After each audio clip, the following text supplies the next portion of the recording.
So let's talk about the psychological contract. Brilliant. So the first thing I thought was, do I really know what that is? Loads of people don't. That kind of explains things. Yeah, it's the unspoken expectations that we have at work, and they're created by the fact that, if your boss lets you go early to do stuff with your kids, what that creates is an expectation that next time that situation occurs, that it'll be okay to do that. And it's something that from an employee point of view, again, you don't necessarily realize that it's happening. It's just what the culture of your team and what you expect you will be allowed to do. The challenge comes when employers and managers, because they've got no comprehension that every single action that they take and every conversation they have is creating this expectation, which is this psychological contract. And then when something changes, it completely changes that individual's perspective of that relationship, of their role in the business. And so if you've got a positive psychological contract, which is where as an employee, your expectations are met, and as an employer, your expectations are met. Because again, if you're the employee, if you work late all the time, you're creating the expectation that if you're asked to work late, that you will and it's okay. So when everybody's in alignment and you have that positive psychological contract, that helps to create that commitment, the engagement, the motivation, all of that positivity and productivity. So it's great. But then if something changes and you end up with a negative psychological contract, instantly, even without anything officially changing within the organization, if as a manager, suddenly you've got to be said, right, everyone's got to stay till 5 o'clock. So that means, no, you can't go and take your kids to the dentist, so you can't do that. What that does is create a negative psychological contract, which gives you the opposite. So that gives you disillusionment, disenchantment, disengagement, demotivation, all of those things. And it can happen without anybody ever realizing that it's happening at all. Yeah. So it kind of reminds me that firstly, we have our employment contract, which is like the written rules of work. And then the psychological contract is more like the unwritten rules. Yeah, absolutely.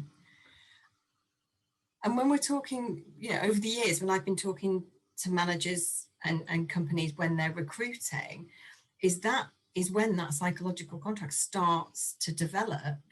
Because everything from the moment you read a job advert, you read a job description, you go through an interview process, there are things, and they're not even things that are said sometimes, it can be things that are implied that create this expectation of what working in this environment will be like. So quite often within the recruitment process, in my experience, companies aren't always completely honest about the reality of working in that organization. Ooh.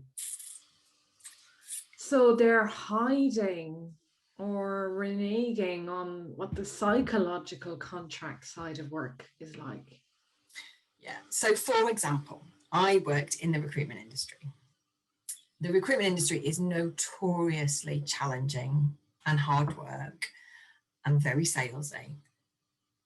However, quite a lot of recruitment companies don't sell recruitment roles as being sales roles. So they will talk to potential recruitment consultants about the fact that you're helping clients, you're helping candidates, you are putting people into jobs, you are changing people's lives, you are helping businesses to go, all of which is true. But in most recruitment companies, the basis of your role is sales, and it's, in a lot of cases, it's cold calling sales. So that's why quite often a lot of people in recruitment don't last beyond 6 months, because what they were sold and what they're expected to do is completely different. That sounds kind of wrong. Because in a way, you would think that the job description in that instance should set out what's expected of you, especially if it's part of your role. There's a big difference between being able to leave early someday to look after your kids or go to the dentist or whatever it is, and that actually we've hidden half your role from you.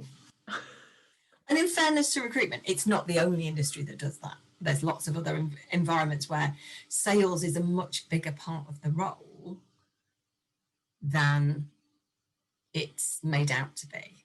And I don't know whether that's partly because they don't think people will go into the industry if they know that that's what it is, which is self-defeating to me, because if people aren't going to be cut out for that industry, you don't want to get them into that industry.